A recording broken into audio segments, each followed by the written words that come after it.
Hello.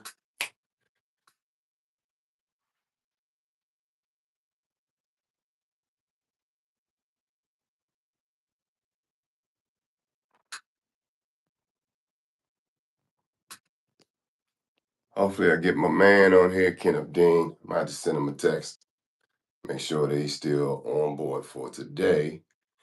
Um, I got some stats too to go over. So today I'm supposed to be on with Kenneth Dean of Let's Talk Law Enforcement. I'm gonna try to get him on the line real quick and make sure that he's still on for tonight. And we're talking about police shootings, the rise of police shootings. So let me shoot him a text and see if he's still coming on. So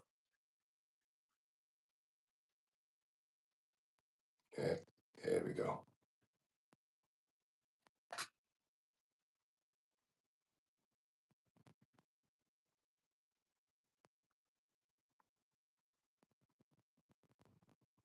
If he doesn't come on, then I'm going to cancel this and we're going to come back. Well, I'll talk about it a little bit anyway.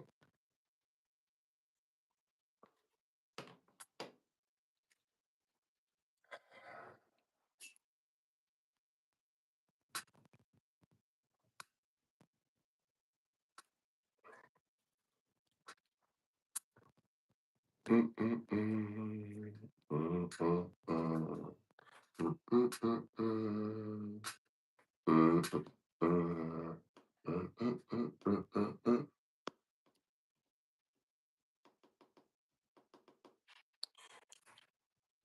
Hello, everyone. Hello, hello. Thank you for joining. Just waiting for a few more people to join, and also trying to make sure that our guest Kenneth Dean from Let's Talk Law Enforcement. Period comes on today to talk about to join us to talk about these police shootings. Kenneth Dean is a former Metropolitan Police officer. He was one of my officers when I worked at the Metropolitan Police Department as a captain. He was one of my officers, one of my best officers to say the least. And then he left and transferred, did a lateral transfer to Baltimore. Okay, I'm talking to him now, so he says he's on his break. Let's make sure he can come on. Let me just tell him to click the link.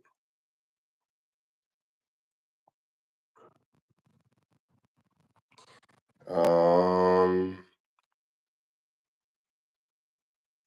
All right. Yeah. So if this, we only get to talk about this a little bit, but I think it's definitely necessary to talk about. It's one of the things that we don't talk about a lot. The police department and we don't talk a lot about the police department and law enforcement shootings.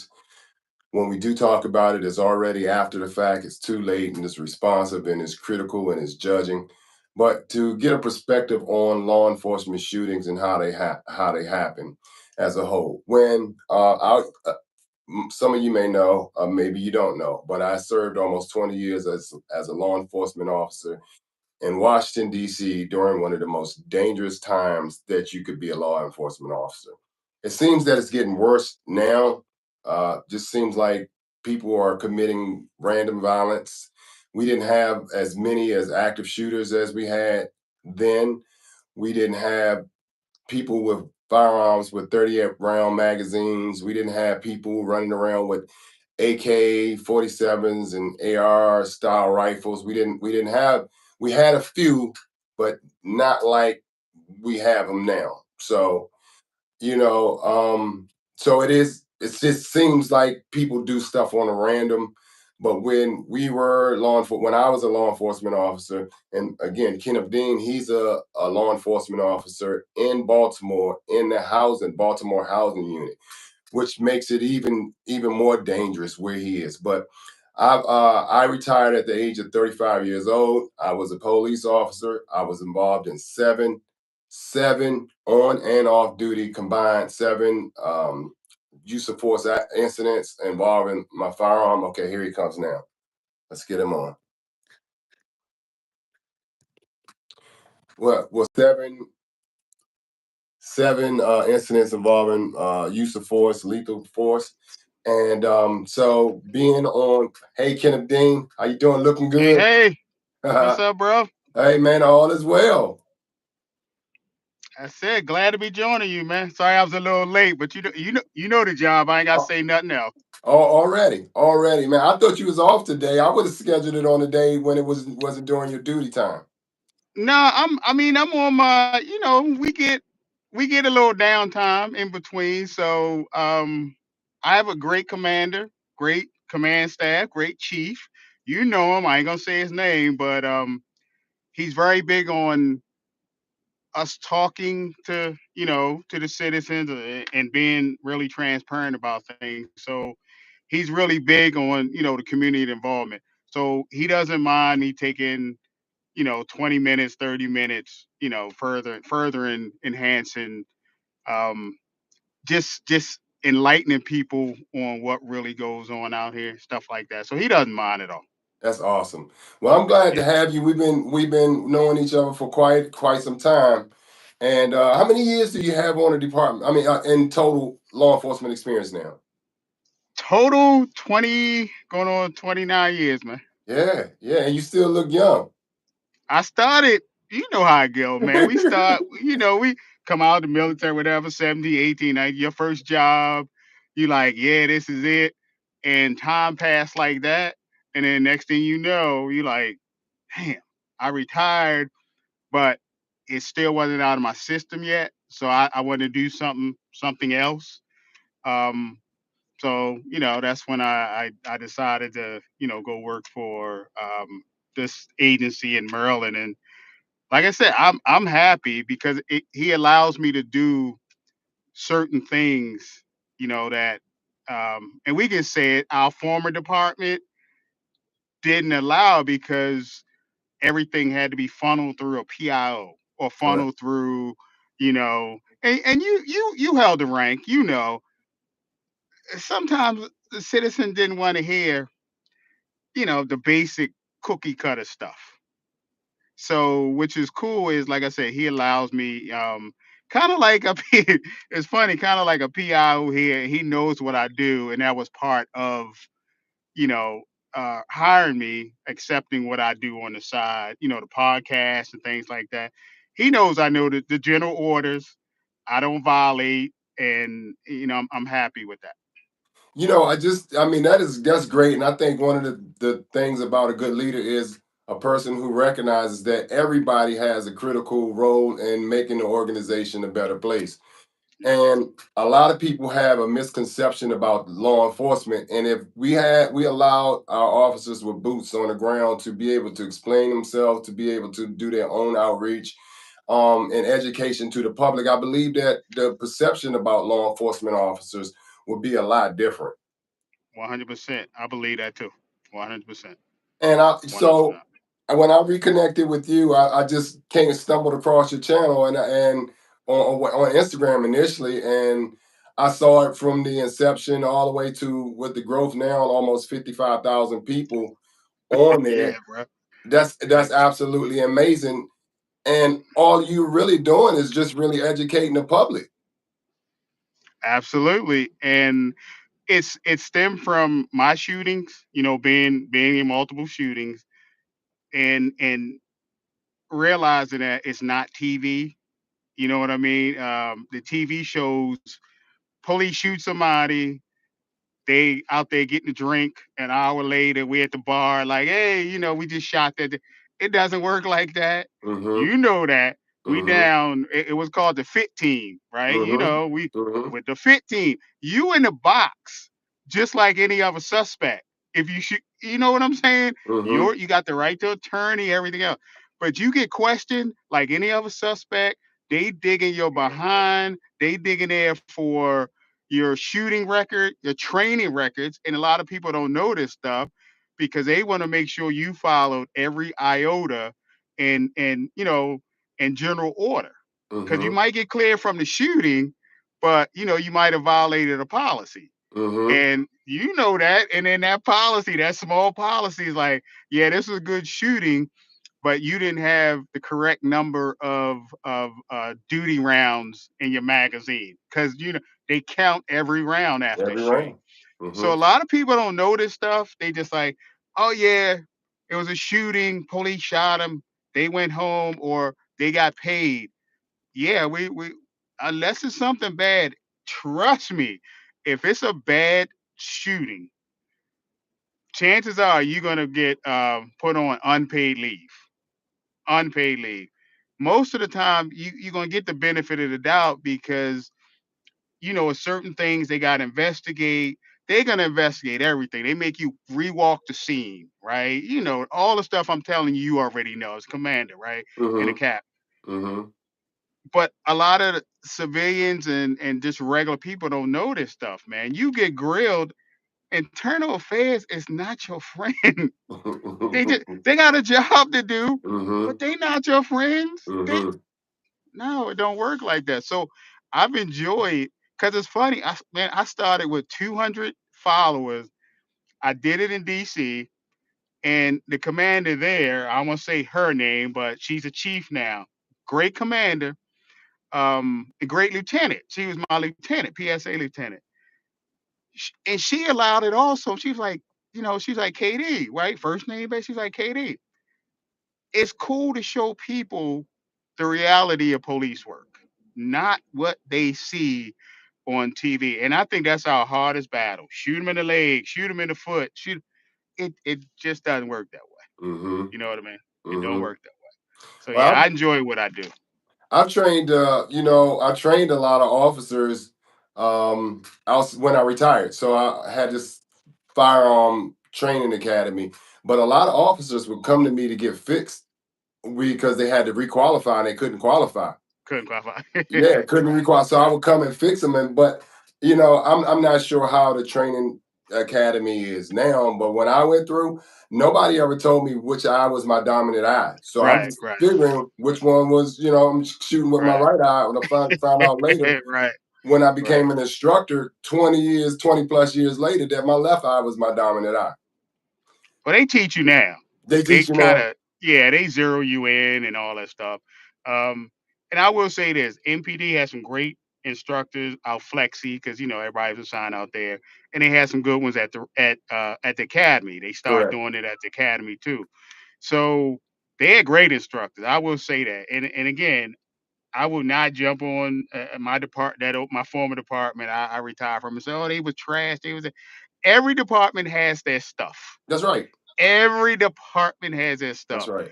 and they give you some of the best training ever. Hmm. I was crime scene, and like every bit of training I could get. Active shooter. I was over Tag Village over there, bothering them guys like, hey, can I come over on my own? Can I do this? Can I do that? So I think that's part of the issue nowadays where I ain't gonna say a lot of officers, but the younger officers don't kind of invest in themselves with training. Because sometimes, man, you got to come out of pocket for what you want. Hmm. Because the department once or twice a year is not gonna work. Well, I You agree know what I with mean? you. When I would always go off duty. I rarely see officers go to the range off duty.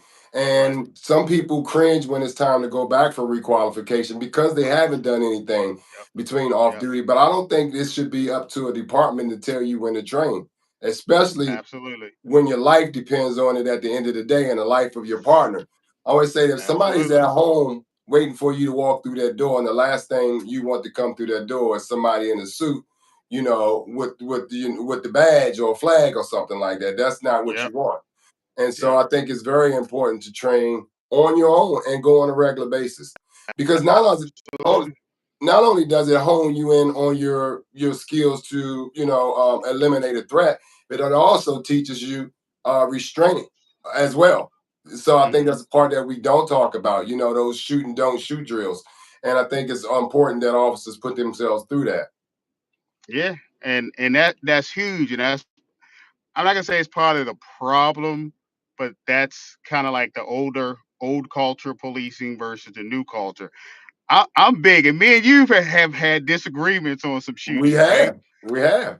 And I'm cool with that, right? Because I'm like nah, you like nah, and I'm like and then some people on my page have had it, But it's okay because if you don't listen to other people, you're never gonna learn anything, right? Mm-hmm. So my thing is, all right, did we use force? And I'm gonna bring up that video we you posted on about the guys in Jacksonville, right? Mm-hmm. So that they pulled out of the car, or eventually pulled out of the car. A friend of mine from MPD, he retired also. He went down to Jack. He worked for that department. So I asked him what really happened. So of course they showed the initial video and everybody's in an uproar. Mm-hmm. And then they released. He said, no, Katie, wait till they show the whole thing. Um, I don't know if you saw the sheriff speak his press conference, and then they released the whole video. Okay. my my my take, and this is just my personal take. We have people that don't want to get out the car now all the time because now everybody wants to make a video and everybody wants to get paid off of it. My thing is, where do we draw that line of, all right, I've been here 20 minutes, sir, trying, and that's the thing they didn't say. I've been here 20 minutes, sir, trying to get you out, right? I want a white shirt. You know this. I want a Mm-hmm. supervisor. Mm-hmm. Why? Mm-hmm. Why? Mm-hmm. Because if I'm doing what I'm doing correctly, hopefully my supervisor, like, we didn't call supervisors. We were kind of different, Yeah, we were and I'm not different. saying we were Yes. different. We Yes. didn't. We had senior officers. We became senior officers and FTOs. We didn't call supervisors, sir. You can go into the station and make a complaint, or you can make Mm-hmm. a complaint when we finish. Mm-hmm. You can finish your processing. Mm-hmm. Now it's just, I need a supervisor because I'm defiantly not going to do what you're asking me to do. And now it's kind of like a problem because it's almost like everybody's setting up. And I'm good for the body camera. I'm good for all that. Record me, right? Mm-hmm. Mm-hmm. But people kind of fail to realize what it says on the back of that license. Upon request or upon demand of a law enforcement officer. We we in this mindset of everything is defiant, and I'm saying some officers, yeah, the ego. But at what point do we go, hmm, I got to do what I got to do? Now, I agree with everything on that video except the striking part. I have no problem with everything with them pulling him out or whatever, except the striking part. And Mm-hmm. I'm sure he'll be disciplined with that. Mm-hmm. But you're a supervisor or were a supervisor. I'm calling you. You probably like, "Oh, okay, that's one of my veteran officers. What are you calling me for?" Right. And you know that. Right. So what do you tell folk when a situation like that? Because you were a white shirt. So I think, and we didn't talk about this one, but I've been watching that. That was something that came up. Somebody sent me recently. I didn't see the whole video, Is it? but Oh, okay. no, I haven't seen the whole video there. So I'm kind of declined to Watch it. comment. But based on what I saw, you don't know what happened. I'm asking, how long was he sitting there? Why did 20 they? minutes. 20 minutes. And well, we could Monday morning quarterback and say, well, they could have called a supervisor. But I probably would have been pissed when I got there. Right, right. Right. What are you calling me for? Yeah. Right? Yeah. Do your job. Yeah. Do your job, Yeah. right? And that is the problem, I think, with, it's a clash of today's society. And again, what's really not real, what's not reality versus what reality is. Because we still out here getting killed. Yes. We still getting shot. An Yes. officer, I think a young black officer just got killed like a day ago on a domestic. Mm-hmm. Um, where do we draw that line? So that's why I say I love doing the training and no shoot, to shoot, no shoot. I'm trying to get something together with you. I Okay. told you all we need is blue guns in a facility and get some citizens to come in and do that, so we can kind of show them what and what not to do on traffic stops. I think that would be like a great idea. Does it Great idea. does it matter where? I mean, you need a facility. Does it matter where? No, All right, I can no, I can make it happen. no. It Yeah. don't matter where. We just Oh, want. I love to get that done. I did it before for Howard right before the pandemic. Howard lost students, matter of fact. And like I say, we it was it Leo or the Black Law Enforcement, I think, all Chiefs Association, and it was supposed to go for like a half hour. Man, that thing went almost 4 hours, Oh wow. right? Oh wow. Pre-pandemic though, it was because they kept asking questions, and it was cool because they were about to graduate and be lawyers. It was really great because they got to interact and they got to ask questions on, well, officer, if I do this, why can't I do this, right? Or should I do this? And by the end of the night, man, we were just passing out cards, and it was great interaction because again, you got future lawyers, and then you have police explaining to them why we do certain things and why we don't. And one of them was huge. Why y'all got 4 police cars behind for this one guy? He tried to Hmm. explain to them. Well, I'm looking on his computer, and he has like 3 prior warrants. He fights police and everything else. The citizen doesn't see that. Right. They just see Right. 3 police cars sitting beside, behind this one guy. So yeah, all the training we can do to involve citizens, man, I'm all for that. Busted the window, and then he punched him. He punched him right through the window, and then he pulled him out and punched him some more. I think those guys get in trouble for that.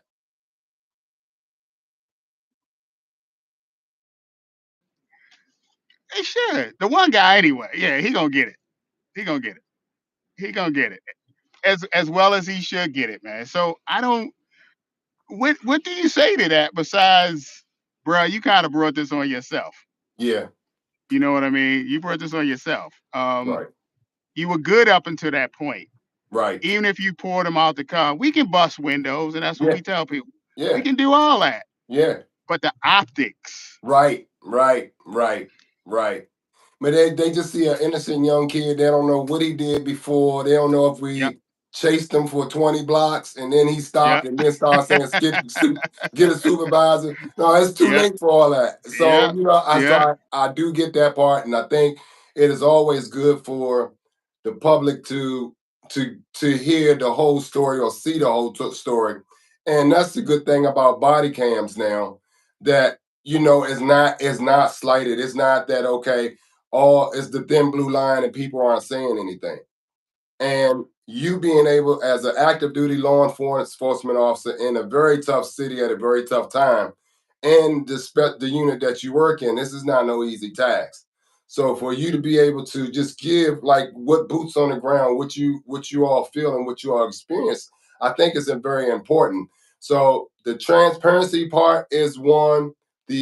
But I think that the speed of the information getting out is also important.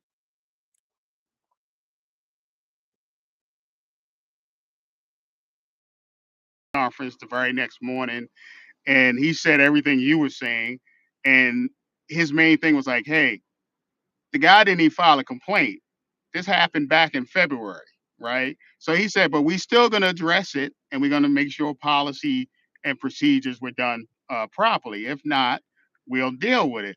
He was like, but the guy kind of waited, and it's a certain amount of time you can kind of file that complaint, and then you don't, and now it's a civil lawsuit pending.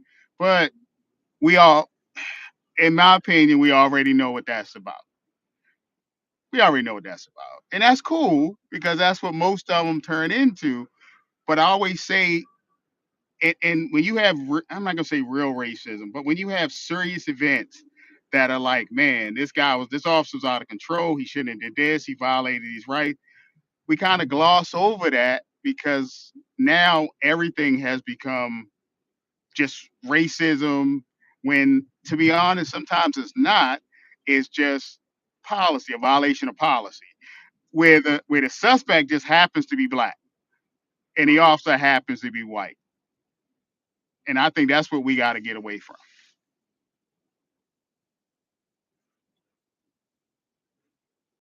To the actual cop live streaming on YouTube. Yes, it is. And a good one too. A good one. So for you all who are just joining in, I'm a former law enforcement officer. He's a current law enforcement officer. And police shootings are on the rise. In fact, looking at some recent numbers from 2017, we had nine from 2000 is the stats from not 2017 to 2024. We don't have the 2025 stats yet because we're still ongoing. But in 2017, we had 981 people shot to death by law enforcement officers. We had more shootings than that, but we had 981 people who lost their lives. And that number has steadily increased up to 2024. In 2021, we had 1,048 shootings by law enforcement officers where people lost their lives. And in 2024, we had 1,700 and 1,173. So that number is increasingly growing every year by 40, but somewhere between 40 and 100 police shootings. And so I think it's important to actually talk about why these police shootings happen and from a law enforcement officer's perspective. That's why I have Officer Dean here, one of the greatest officers I ever worked with. Very knowledgeable, and he could have easily been a chief of police or anything in the yeah, but he chose to have his roots in the community. You know, and he's a mentor to a lot of the younger police officers. He's a senior police officer, mentor to a lot of the younger officers, and just really entrenched in what he does. He's the true professional. So just to have him on here is great. So I want to go through some other numbers, right? Because a lot of people believe that the police shootings are police are just shooting black people. So I'm just going to start back just in 2021 by the numbers. Out of the people who were shot by police officers in 2021, 446 were white, 233 were black, 136 were Hispanic. The next year, 389 of the shooting victims were white, 225 were black, 120 were Hispanic. In 2023, we had 499 white people shot to death by police officers, 249 black people shot to death by police officers, and 164 Hispanic. And just last year, the numbers Caucasian people were shot to death more than any other nationality. 385 Caucasian people shot to death by police versus 248 black people and 177 Hispanic people. So we do not have epidemic or people just going out, racist police officers going out shooting black people. You see that the white people, Caucasian people outnumber us in shootings by almost 200 people. So, so yeah, and a lot. Go ahead, Kenny.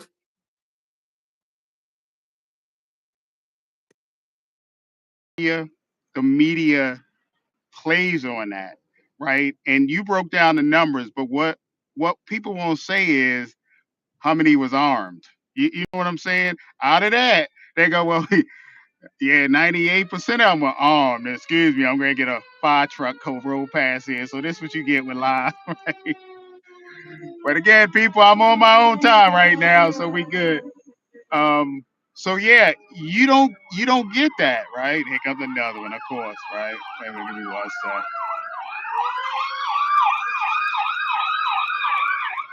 So you don't get the media breaking it down to say they were armed. You won't hear that. You'll get uh black man, even in a shooting nowadays, where it's a good clean shooting as we call it, and a person happened to be armed, he happened to be black.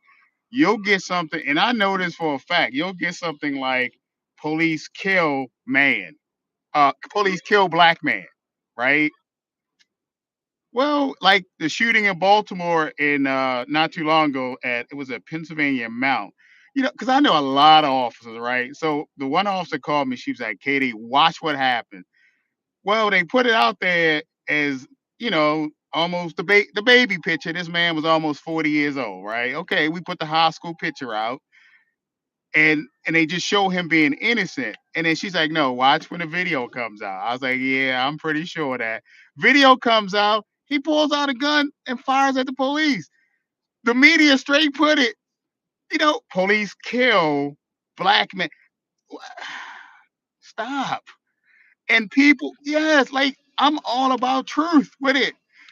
The dude shot at two police, and then when the video came out, it was everybody. The people were like, "Oh, damn!" Like what? We were like, "Yeah, we already knew this," but it's that rush to judgment that's like, "Nope, nope, you guys are already wrong." And I admit there's some bad. What was that? The Massey was it Massey? Sandra Man. I think that was a really bad shooting. The one where the hot water. I think we discussed that where she was warm in water and the officer came in it. Man, I jumped all over that. I'm like, first of all, you go to somebody's house. I'm in there. Your callers, your frequent callers. Okay, man, what you need today? That's cool. 90% of the time, they just want to talk for a second. I don't need your ID. You're in your own house. See you later. There's no burglar here. Okay. All right. I'm gone, Miss Such and Such. That was it. I tore that shooting apart. Right. But people don't, that one, people jumping all over it. And I get it. He deserved every bit of criticism and he got arrested and charged for that. That happens more often than people think. But because it's not put out there, people assume that, well, y'all don't criticize, y'all just stand by, let stuff happen. No, we don't. But normally shootings happen in seconds. So me and you standing on the traffic stop and I'm on one side of the door and you just happen to pull your gun out and shoot, chances are I'm not gonna know what you did or doing until it's after done. And then I'll deal with it. But we don't it doesn't happen that fast where we process that and go, oh my God, yeah, he just shot this innocent lady, whatever. It's processing. Your brain processes, and as we know, action is faster than reaction. So you try to explain that to people, and they're like, "No, you don't. You don't condemn your coworkers." That's a big one. Well, a lot of times policy says we can't. You know that we can't stand up together and say, "Yeah, you know what, da da da did that," because we're violating a policy. Now, can we, you know, say certain things or whatever? Yeah, but always understand there's always somebody watching you from your department. There's always some internal affairs eyes on you. And if you get out there and violate them policies, they're gonna come at you, and rightfully so. And rightfully so. Yeah. You know what I mean? A time in my career where I saw people cover up stuff, but I believe that we are beyond that. There was a sergeant named Bear in 7D, and it was I think his name was Alston. He was a detective, and they made a traffic stop on Mississippi Avenue one night. And Alton was his name, I believe. He came to back the sergeant up on the traffic stop, midnight shift, and whatever happened, the detective shot the person, and so it ended up being pretty much a cover up. Sergeant said, "Yeah, he was fearing for my life, or he was reaching for this, whatever." So the detective ended up retiring. He was PTSD. Same thing I retired from. I'm not even sure you know about that, but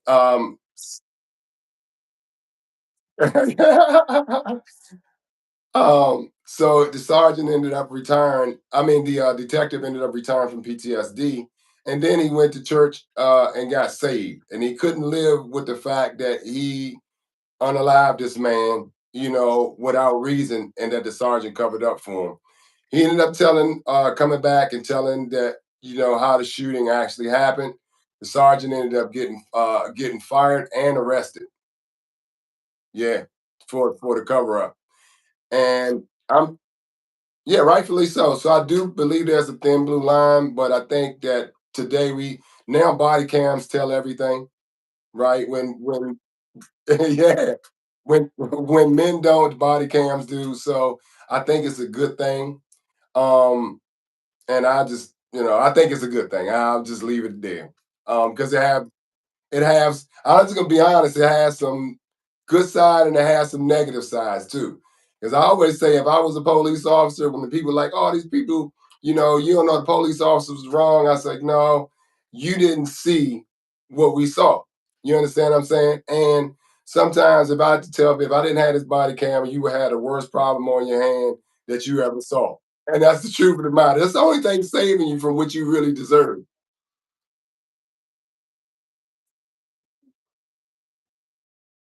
People is that we can control the body camera. Now we can turn it on, but what I always tell people is when you're on duty, it's always recording. It's just not giving you it's not, I'm sorry, it's not giving you audio unless you hit the button. But it's always recording. It just loops. It'll loop every 2 minutes. So it's just like a security camera. It'll loop. If it once you hit that red button or you draw your weapon, any one of your duty weapons you pull out, automatically comes on. You on somebody else's scene, and this what you can get in trouble for too. People a lot to kind of teach people. You're on a scene with something, they don't have their body camera on, you or another officer have theirs on. You get if somebody gets a complaint, trust me, the person that didn't have their body camera on is going to get hemmed up because they find out who was on that scene. Because the one your camera is showing that officer, so they want his view, they want the other officer view. So when they go through and look and go, "Hey, officer such and such, you didn't have your body camera on this traffic stop," that officer is going to get disciplined, and it's a big matrix now, especially in this area. And trust me, it's a civilian review board, and they will fire you up because that's considered what we call an F offense. Now, mistakes happen, stuff like that, but they can tell you intentionally not activated, you're gonna get hemmed up. And that's what I tell people, we don't have access to that. When we dock it, man, that stuff is already downloaded. We can't go in there and edit. The only thing we can do is look at what filmed in case we do a report or something like that. But other than that, we don't have access to that stuff, man. It's like one or two people in admin, higher rank, like what you would be captain, lieutenant, something like that. And then internal affairs has access to it, and the state's attorneys. Hmm. So once it's done, it's done. We can't like we can't go in there like, oh yeah, let me edit this and what. No, no, no, no, bro, no, doesn't work that way. Yeah, I mean the one the I got a newer one, and you still hit it right. You still hit the button, but it also comes on automatically if I'm about to use force. So again, if I use any one of my weapons, if I pull my gun, if I pull my taser, it automatically comes on. And this is a wild thing too. Your supervisor can access your body cam as well, live, right? So if it's something that I want him to see, like it's some traffic or something going bad or whatever, I can hit it a certain way and it'll summon my supervisor where he can automatically see my camera live, which is really cool. So he can see through my eyes what I'm dealing with right then and there. And I love that. I love that, man.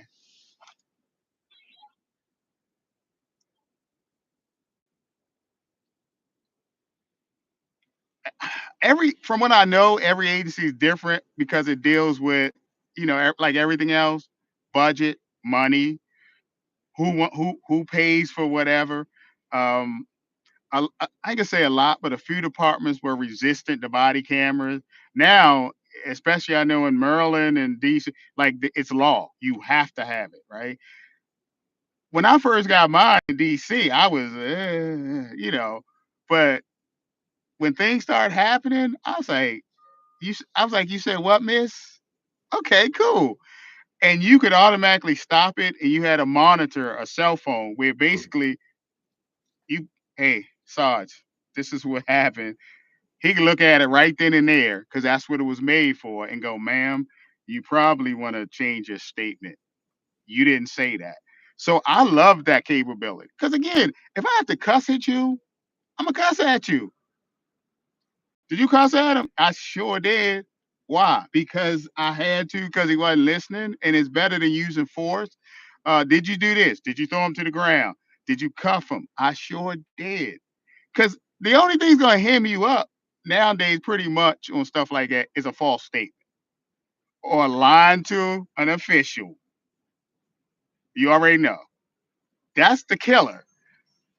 Okay, you want to give me counseling for saying I cussed at this prisoner because he started spitting on me? Cool, that's fine. But I rather be on than not on whatsoever.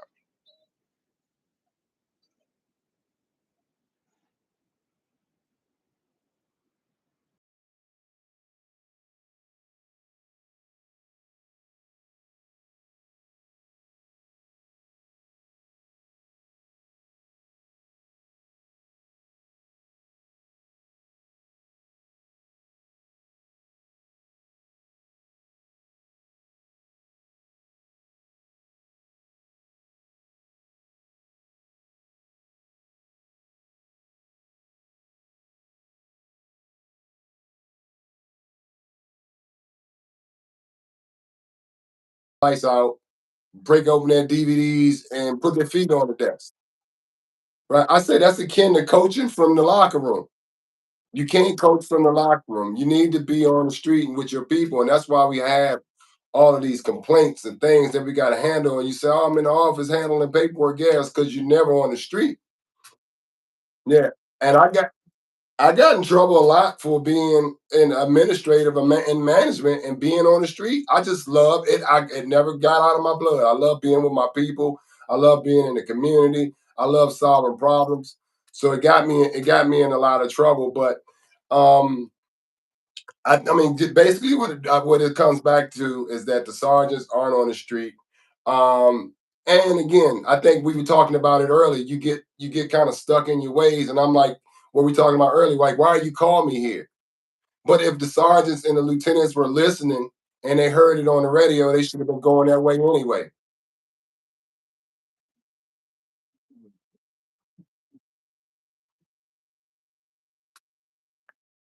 See, and that was in a respectful way. But my sergeants also understood that I wasn't gonna do no funky stuff. And if I called them, that's because I really needed them, or it was just to make a notification that we had to make. So we got a shooting, we got a missing person, blah blah blah, the normal stuff. But for the most part, I didn't want to see my sergeant. Definitely didn't want to see my lieutenant, and never wanted to see my captain. Right? Never. I don't need to see you. But that again, we were different. We were raised. I say raised different as cops. So it's like I wonder because I can do this job. So my thing was, hey, you entrusted me with a gun and badge, and I should be able to do and think clearly. And on top of that, I'm training people. So the only time I needed to talk to a sergeant, most of the time was at the roll call. It's like, hey, sign this for him or do whatever. Other than that, I didn't do that. And then half the time I was doing acting stuff, so I would come in to do the end of shift or whatever. So I got to really kind of see both sides of it.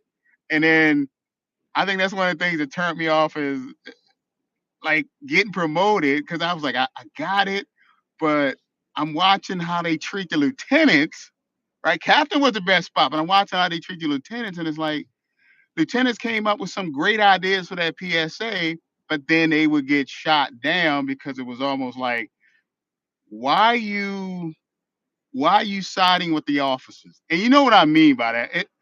It was like this battle, it's a battle going on, and it's like, well, if you don't build morale in your department, you see what it could cause. You see what's happening now. Again, I ain't say no name, but at our old department where you got people fleeing to leave, retiring because they're like, I'm not dealing with this. And I don't blame them, right? So yeah, it's kind of like How do we fix that? How do we fix the recruiting thing? Because we damaged that. And then we got this thing, we got to hire people with college degrees. I don't agree with that. I think some of the best people are without college, the street smarts, and want to do the job. And then we're kind of like, we're hiring people that never got punched in the face. Never got punched in the face, right? And that's the issue. You said it. You need to get punched in the face. We were 7D. You was fighting, man. The bad guy knew it. You knew it. Whenever you wore a fresh uniform from the cleaners, you knew you was gonna get into it that day because that's just how it is. But it was all right, bro. I gotta do my job. You know it. You fought. It's cool. You go in there, do what you gotta do. Nobody complained. Nobody filed complaints. They was like, all right, whatever. A week later, you like, what's up, bro? Right? You friends. There you go. There you go. Another day, and so it's totally different. But how do you fix it? Is leadership, and too many people, like you said, you don't need a college degree. I didn't enter college until 2019, and we didn't even have the all of the minutia to get promoted then, right? Just took a test and that was it. But nonetheless, I know it's getting dark. It's past your time, but we probably should continue this.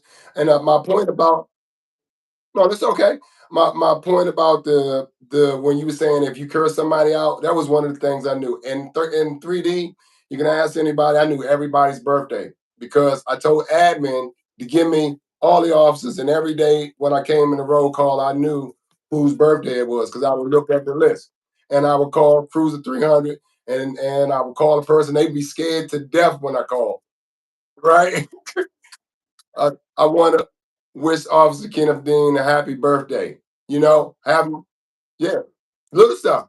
Have him respond in. Have him respond in. We have a birthday cake, a little bit something for him at the end of the shift or be at the beginning of the shift. Things like that to inspire morale.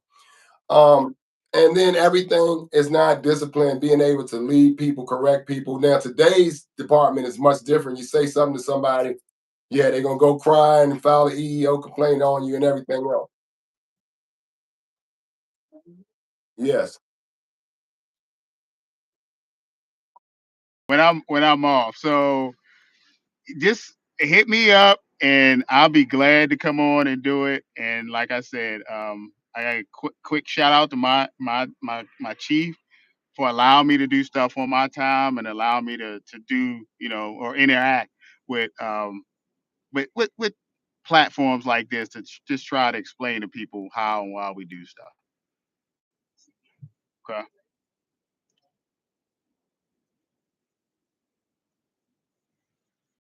Time wise, and then also both of us can work jointly to promote it to make sure that it gets out there because outside of security, law enforcement, the general public needs to hear, our pressure points, how we can improve relationships between the law enforcement and the community.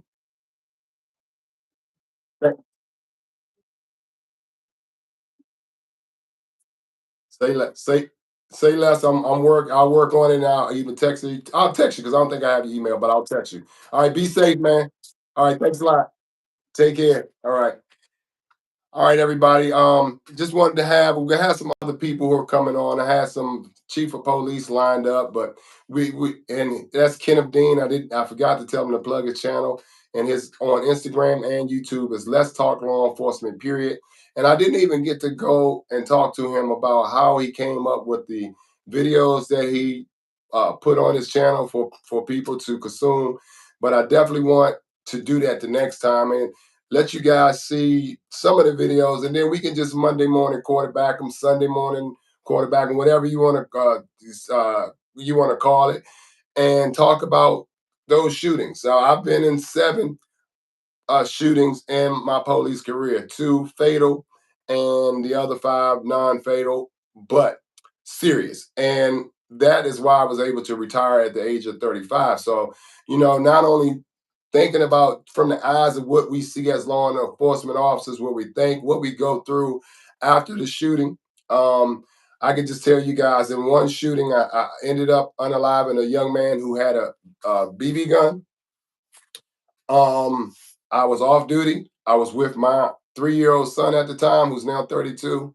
So it's been quite some time.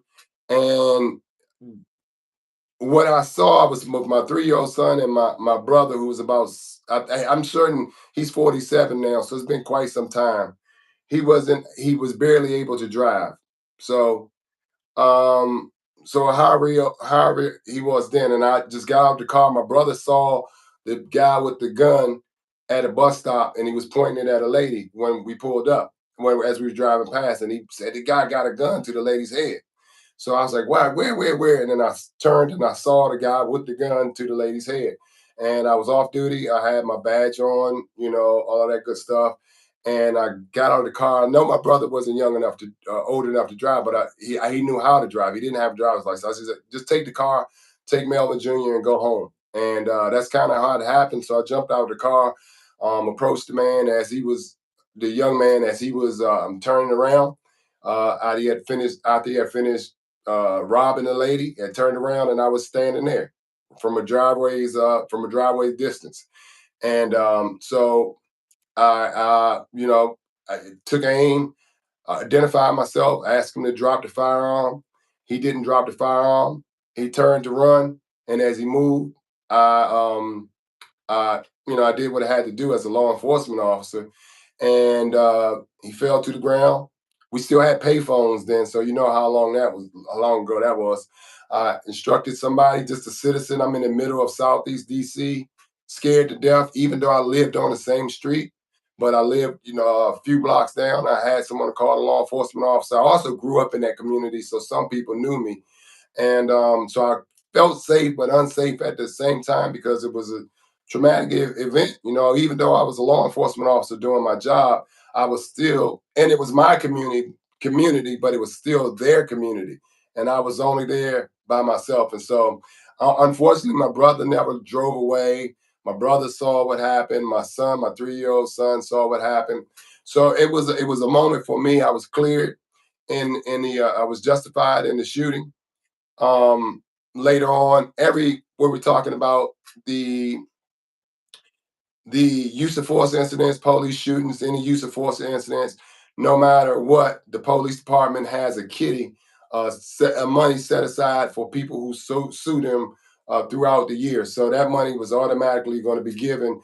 They was just going to settle with the family anyway. So they have an allotted amount of money. Every law enforcement agent has that money, and they settle. And part of the settlement was for me to sit down with the family or the father of the young man um who I had to shoot. Now I didn't have to do it, but they asked me did I want to do it, and I said for sure I'll do it because I wanted to give the father and the family closure, and I also wanted to have closure for myself. Well, the meeting didn't go as intended. I was insulted by the father. I was just left in the room with the father. The attorney asked me did I want him to be in. I said no, no, just talk man to man.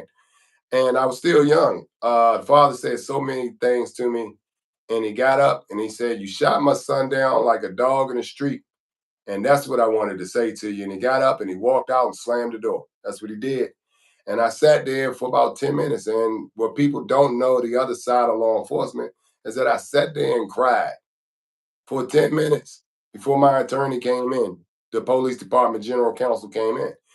And when it came in, and I said it wasn't supposed to go like that, I was trying to give the man closure, but he never allowed me to speak because in giving him closure, I also would have had closure. So it's not like I shot the youth choir you director. I didn't do that. I didn't shoot the altar boy. I didn't shoot the honor roll student. The person who I had to shoot was robbing a lady with a BB gun that I did not know was a BB gun. And he had just recently got out of prison. And when they searched him, they found crack cocaine on him. So I didn't shoot a saint, but nonetheless, I still felt for the father because my own son was in my car at the time that the shooting went down. So I'm a father myself. So I felt for the father and the family as a person. So nonetheless, there is a dark side. And also when you go to sleep at night, dreams, all kind of dreams of the actual incident, replaying over and over again. Always you're hyper vigilant, always think somebody's coming for you. You have dreams about being in a shootout or having to pull your firearm out, and as you pull it out, all the bullets fall out of the firearm, or the gun falls apart, or you click, click, click, and the gun just goes click, click, click. The night sweats, terrorists. People don't know that law enforcement officers deal with that, and it's probably because of TV, because you see a lot someone in Law and Order or NYPD Blues or whatever it is, go to work, get in the shootout, shoot 200 people, show up tomorrow morning for roll call, and go out and get in a patrol car. It doesn't happen like that. Sometimes you're off for months, years, as they investigate the shooting. And I'm in no kind of way trying to justify that all police shootings are are good shootings. I'm also not trying to justify that all police officers are good people. They're not good people in the police department. They're not all good people in the government. They're not all good people in corporate America. They're not even all good people in church. So of course there would not be all good people on the police department. And no matter where you work at, I'm sure that there's not all good people on your job. So I'm not justifying the shootings that occur with law enforcement officers. My intent is to try to understand it and figure out why they're happening. And by training or leadership or some other measure, how do we reduce it and increase officer and citizen safety at the same time? So that's my objective for this particular Instagram Live. I want to bring other people on the next Instagram Live to talk about this. Law enforcement officers like Kenneth Dean, also former chiefs of police, current chiefs of police, and district commanders of different police agencies. Because unlike the Trump thing that we're following up, we're following and that's in the news now. We shouldn't have anything to cover up. It should always be transparency and forward progress on improving law enforcement, what they do, and holding them accountable for what they do or don't do. So Simon asked me, where did you work? Big city, high crime area? Yes, I worked in Washington, D.C. at the Metropolitan Police Department, which is the primary law enforcement agency in the 25-mile radius of Washington, D.C. So that's where I worked. I was a police officer in the toughest side of town, the 7th District. And it was all actually the 7th District, 7th Police District, the 7th Police District. The southeast side of town was considered its own police department because of the things that we had to deal with. Now, here's the other side of when I talk about law enforcement that many people can't talk about. I also grew up in Washington, D.C., the same place where I did my street patrol as an officer, the 7th District, Southeast Washington, D.C. When I moved from my mother's house, I moved into an apartment in Washington, D.C., on Livingston Road, the same place where I had my police shooting with my son and my brother. So I grew up in there. I saw the city change. I saw the crack cocaine come in, the PCP come in. I saw the violence increase. I saw good, upstanding citizens turn into crack zombies overnight, lose their homes, lose their families, some lose their mind. I saw all of that. I witnessed that. It was because of that reason that I decided to become a police officer and become a asset and a benefit to my community and to try to clean that up. Um, so I had that experience living in it as a young man, growing up in it as a young man, interacting with police as a young man, being subject to searches, chases, uh, sometimes excessive force, unnecessary searches. I've experienced all of that as a young man. Joined the police department, experienced what it's like to be a patrol officer, being experiencing what it was like to be stabbed and shot on duty, ran over, shot at, all of that. I experienced all of that. So when I excelled the rank sergeant, lieutenant, captain, when I talk about police shootings and if they're justified or unjustified, use of force, whether it's justified or unjustified, searches, whether if they were legal or illegal, I'm able to talk about that from a full perspective, which many people aren't. The police departments now, when they recruit people, they're not recruiting inner city people. They're going outside to Iowa, Montana, Kansas, and they're bringing them into urban environments where they have never even sometimes still have dealt with African American or Black people or Hispanic people. And they're getting people with college degrees, which have book smarts but no common sense. And that is a recipe for disaster. So I believe that you need some balance. I believe that you need some leadership, and I believe that you need some transparency all the way through the ranks of the police department. Remembering that being a boss and a leader are two different things. You can have the stars, bars, stripes, but if you don't have the people, you don't have nothing. Your people make you better, and you can't manage people from inside the office. Again, it's akin to coaching from the locker room.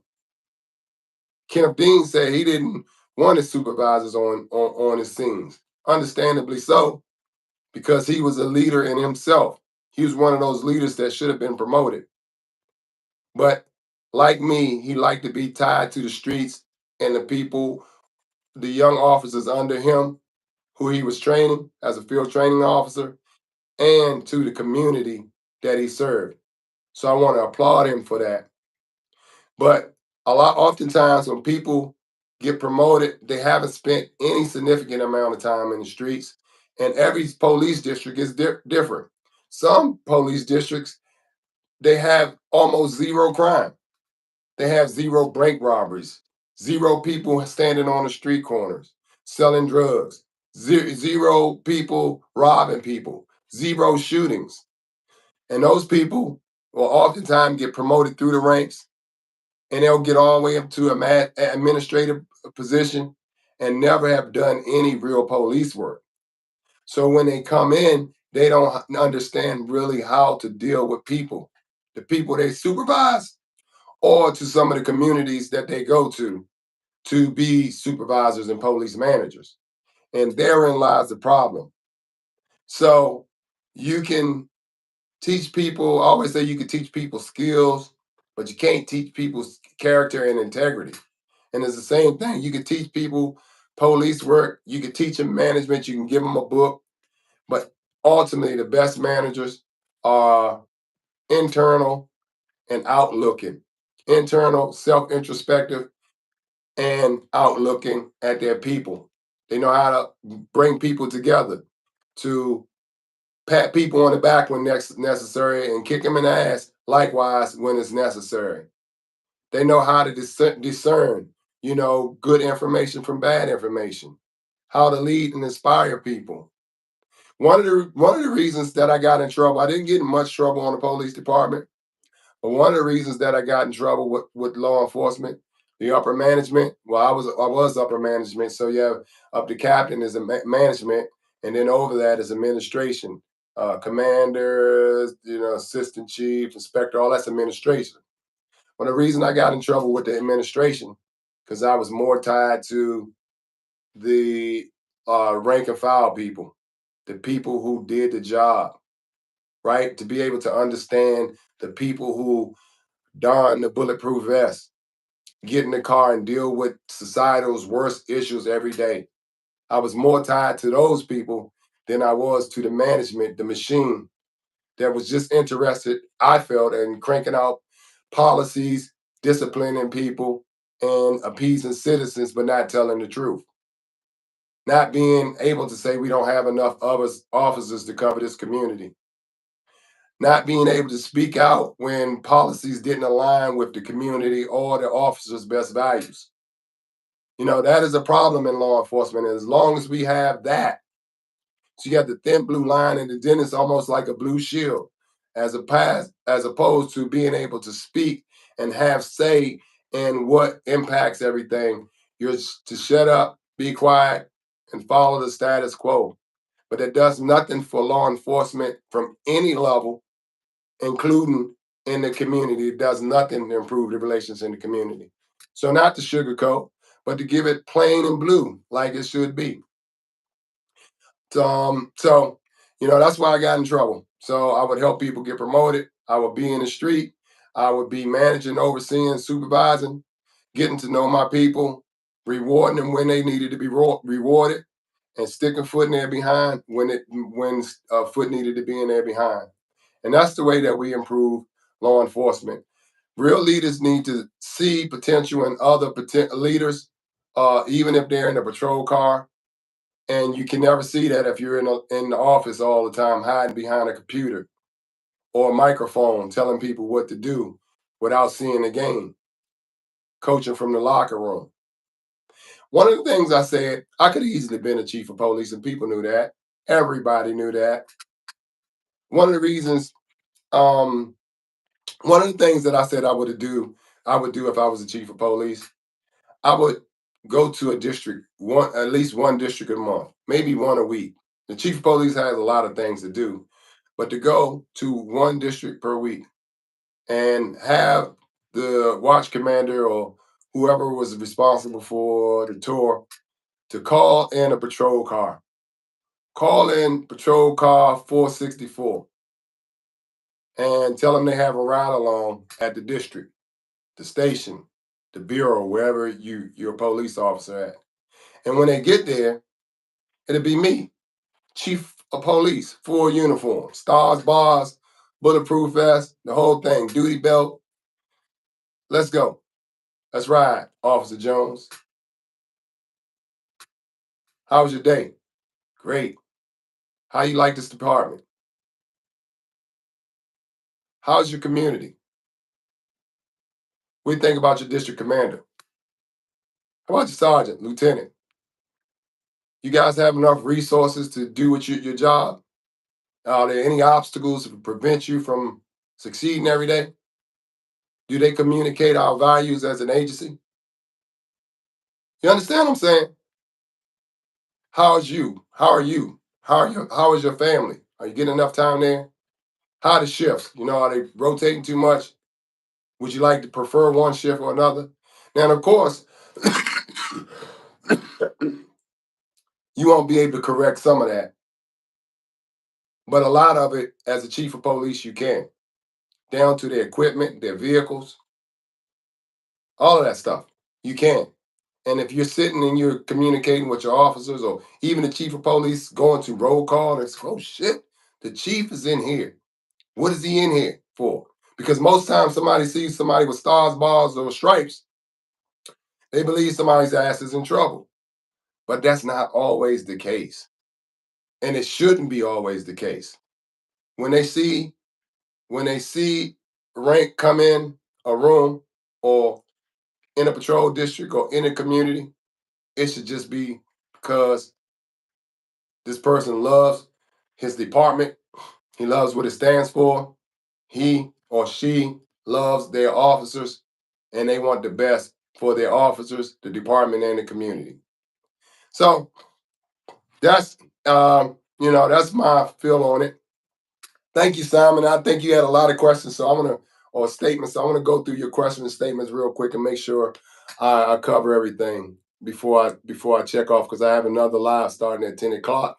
So if you guys want to come in on my live at 10 o'clock, basically every night I talk about the daily news, topics, the stories that I'm covering. One of the stories is we had a stabbing in Walmart, and I believe Michigan, active stabber, I believe, and then we had a shooting and a traffic stop in Florida, I believe. So I want to talk about that. So and a couple other things. And tomorrow I felt I'd give it a break so we won't talk about Donald Trump. But maybe I will because some new breaking news came up in that. But that's one of the cases that I'm following. But the other case that I want to talk about is the Minnesota lawmaker shootings of Vance Bolter. He was the evangelist, director of a security company, and hitman who had a hit list of 46 politicians that he wanted to unalive.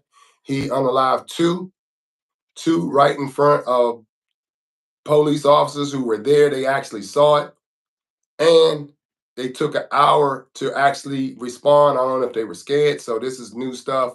So I'm going to talk about that as well. So I'll be back at 10 o'clock. Again, I appreciate you all for watching. I appreciate you for tuning in. Make sure you share this video with a friend, like, share, subscribe, and watch the rest of the content on my channel. I'm sure that you will be greatly surprised what I talk about. So I talk about law enforcement, security, executive protection, and a lot of other stuff. So thanks for tuning in. I'm checking out. Oh, did I answer? Let me make sure I answer this question. Simon. Well,